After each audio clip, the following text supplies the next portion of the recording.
దేవుని నామానికి వందనాలు. మీ అందరు కూడా దేవుని నామమున శుభములు తెలియజేస్తుంటున్నాం. మీ అందరు కూడా శుభము కలుగునుగాక. మరి ప్రతిదినము మనము ధ్యానించుకుంటున్నటువంటి దేవుని యొక్క వాక్యములను బట్టి ఏ విధమైనటువంటి ప్రవర్తన గల వారమై ఉన్నాం, ఎటు విధమైనటువంటి జీవితాన్ని జీవిస్తున్నటువంటి వారమై ఉన్నాం అనేటటువంటిది ఒకసారి మనల్ని మనముగా పరీక్షించుకోవలసినటువంటి వారమై ఉన్నాం. మనం మాట్లాడుకున్నటువంటి మాటలను బట్టి నిన్నటి సమయమున దేవుడు పిలిచిన వెంటనే ఈ లోక సంబంధితమైనటువంటి వాటిని విడిచి ప్రభువు యొద్దకు వచ్చువారమై ఉండాలా, ప్రభువు యొద్ద మనల్ని మనము ఒప్పుకుంటూ దేవునికి అప్పగించుకున్న వారమై ఉండాలా మన జీవితాలను కదా. చాలామంది నేను పాపము విడిచిపెట్టినాక లేదా ఫలానాది మానినాక నేను ప్రభు యొద్దకు వస్తానండి అని అంటూ ఉంటారు. కానీ నేను మారినాక ప్రభు దగ్గరికి వెళ్తాను అనుకునేటటువంటి ఏ వ్యక్తి కూడా తను మారడు, ప్రభు యొద్దకు రాడు, రాలేడు ఎన్నటికి కూడా. వాక్యం చెబుతుంది ఎందుకు అనేసంటే, ప్రకటన 22వ అధ్యాయము 11వ వచనంలో చూసినట్టయితే, అన్యాయము చేయువాడు ఇంకనూ అన్యాయమే చేయనిమ్ము, అపవిత్రుడైన వాడు ఇంకను అపవిత్రుడుగానే ఉండనిమ్ము, నీతిమంతుడు ఇంకను నీతిమంతుడుగానే ఉండనిమ్ము. ఏమండి, పరిశుద్ధుడు ఇంకను పరిశుద్ధుడుగానే ఉండనిమ్ము. నువ్వు నీతిమంతుడివిగా కావాలా అనేసంటే నీతి దొరికేటటువంటి స్థలానికి రావాలి కదా. మరి ఏమండి, నీ చేయికి ఏదైనా మలినమైనది అంటినప్పుడు ఆ మలినమైనటువంటి దానితోనే నేను తుడుచుకొని నేను పరిశుద్ధపరచబడతానండి అంటే ఏ విధంగా కుదురుతుంది? ఆ మలినమైనటువంటి చేతిని మలినముతోనే తుడుచుకుంటూ ఉంటుంటే రాను రాను నీ శరీరం అంతా కూడా అది ప్రాకిపోయి నీ శరీరం అంతా కూడా మలినమవుతుంది. కానీ నీవు పరిశుద్ధపరచబడలేవు. కాబట్టి ఈ మలినమైనది పోవాలనేసి అంటే నీవు నీటితో కడుక్కొనవలసినటువంటి వాడవై ఉన్నావు.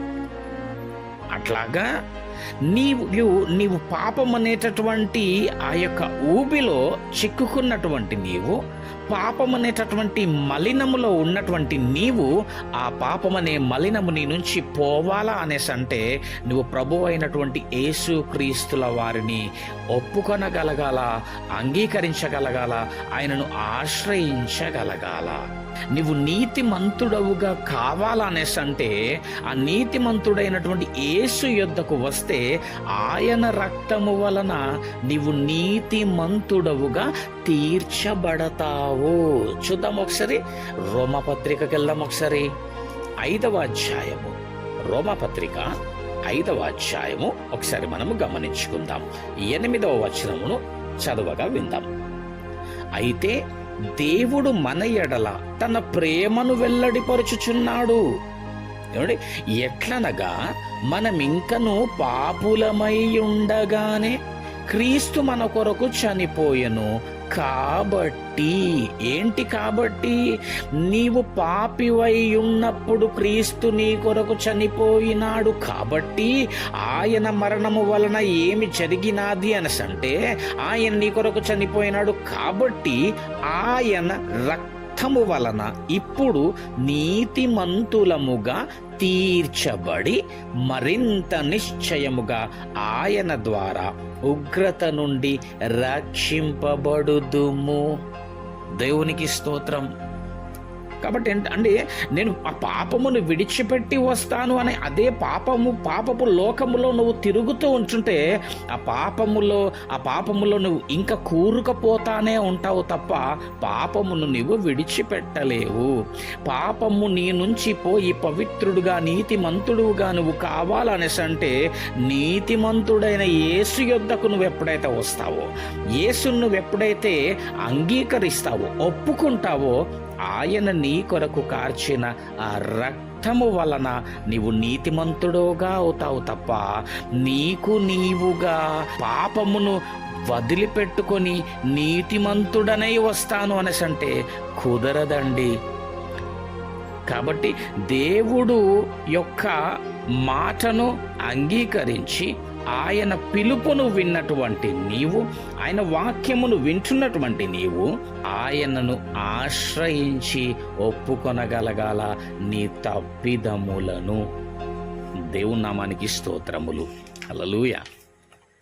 ఏమండి, అందుకే 49వ కీర్తనలో కూడా ఒక చక్కటి మాట రాసింది. ఏంటి అనేసి అంటే చూద్దాం. 49వ కీర్తన 7వ వచనములో ఒక మాట రాసింది. ఎవడును ఏ విధము చేతనైనను తన సహోదరుని విమోచింపలేడు. ఏమండి, ఎంత క్లియర్గా ఉందండి. అంటే ఈ లోకములో నీకు విమోచన దొరకదు, అది యేసు యొద్దనే నీకు సాధ్యము. ఆయన పిలిచినప్పుడు ఆయన యొద్దకు రాగలగాల, ప్రార్థించగలగాల, ప్రార్థన పూర్వకమైనటువంటి జీవితాన్ని నీవు కొనసాగించుకొనగలగాల, నిన్ను నీవు తప్పిదములను ఒప్పుకొనగలగాల. అప్పుడు ఆయన నిన్ను విడిపిస్తాడు, గొప్ప చేస్తాడు, దీర్ఘాయుష్యు చేత నిన్ను తృప్తిపరుస్తాడు, ఆయన రక్షణను నీకు చూపిస్తాడు, ఆయన నీకు తోడుగా ఉంటాడు. ఏమండి, కాదు, కూడదు, లేదండి, కుదరదండి, నేను మారినాకానే వస్తానని నాకు తెలుసని నీ ఇష్ట ప్రకారముగా గనక ఒకవేళ నీవు జీవిస్తాననుకుంటే గనక ఈరోజు చూయించినటువంటి ఆ యొక్క వాక్య ప్రకారముగా యెహెజ్కేలు 17వ అధ్యాయము 24వ వచనమును జాగ్రత్తగా గమనించవలసిందిగా మనవి. మరియు యెహోవానగు నేనే ఘనమైన చెట్టును నీచమైనదిగాను, నీచమైన చెట్టును ఘనమైనదిగాను చేయువాడననియు. ఏమండి, పచ్చని చెట్టు ఎండిపోవునట్లును, ఎండిన చెట్టు వికసించున్నట్లును చేయువాడననియు. భూమి యందుండు సకలమైన చెట్లను తెలియబడును, యెహోవానగు నేను ఈ మాట సెలవిచ్చి తిని, నేనే దాని నెరవేర్చుదను. ఈ యొక్క మాట రాజులకును, అధికారులకును, ప్రవక్తలకును, ఈరోజు నీకు నాకును ఇదిగో సూచిస్తూ ఉన్నది. నేను ఎండిపోయినటువంటి దానిని చిగురింపజేయగలను, చిగురించి ఉన్నటువంటి దాన్ని ఎండిపో చేయగలను.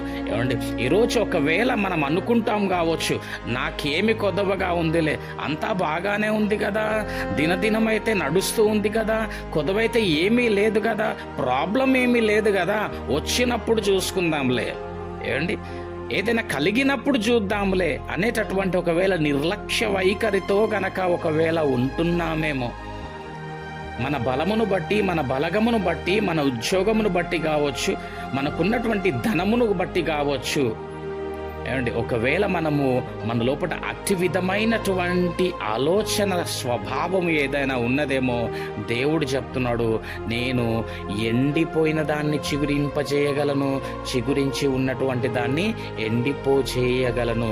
ఈరోజు ఉన్నటువంటి స్థితి రేపు ఏ విధంగా మారుతుందో ప్రియమైనటువంటి వారలారా, గనుక ఒకవేళ దేవుణ్ణి అంగీకరించి గనక, ఒకవేళ దయనీయమైనటువంటి స్థితిలో, దారిద్రమైనటువంటి స్థితిలో, ఒకవేళ ఎటు తోచని దిక్కులేనటువంటి స్థితిలో ఒకవేళ నువ్వు ఉన్నప్పటికీ దేవుడు ఈ యొక్క వాగ్దాన ప్రకారముగా నీ జీవితాన్ని చిగురింపచేయగలడు.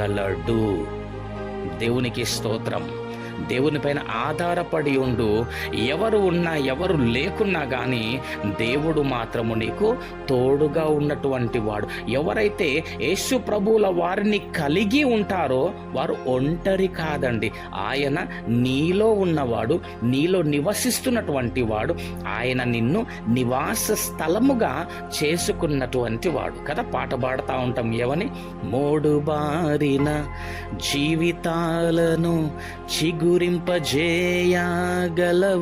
నీవు కదండి. నిజంగా నువ్వు ఏ స్థితిలో ఉన్నప్పటికీ దేవుని ప్రార్థన చేస్తున్నావు కావచ్చు, దేవునికి నమ్మకమైనటువంటి జీవితం నువ్వు జీవిస్తున్నావు కావచ్చు, అయినప్పటికీ ఒకవేళ నీ స్థితి ఒకవేళ భయంకరమైనటువంటి అట్టి స్థితి నీకు ఉన్నప్పటికీ దేవుడి యొక్క వాక్య ప్రకారంగా మాట్లాడుతూ ఉంటున్నాడు, నేను నీ స్థితిగతులను కూడా మార్చగల సామర్థ్యత గలవాడను.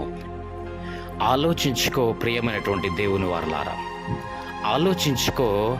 మోడుబారినటువంటి జీవితం లాగా ఉంటావో, లేదా నిజమైనటువంటి ఆ ద్రాక్ష వల్లి అయినటువంటి దేవుడితో అంటగట్టబడి చిగురిస్తూ దినాభివృద్ధి కలిగి ఫలిస్తూ అభివృద్ధి చెందుతావో, ప్రియమైనటువంటి దేవుని వారలారా, యోచించుకో. నీ బ్రతుకును దేవుడి ద్వారా మార్చుకో. ఇట్టి కృప, ఇచ్చి నడిపింపు దేవుడు మనందరికీ కూడా దయచేయునుగాక. ఆమెన్.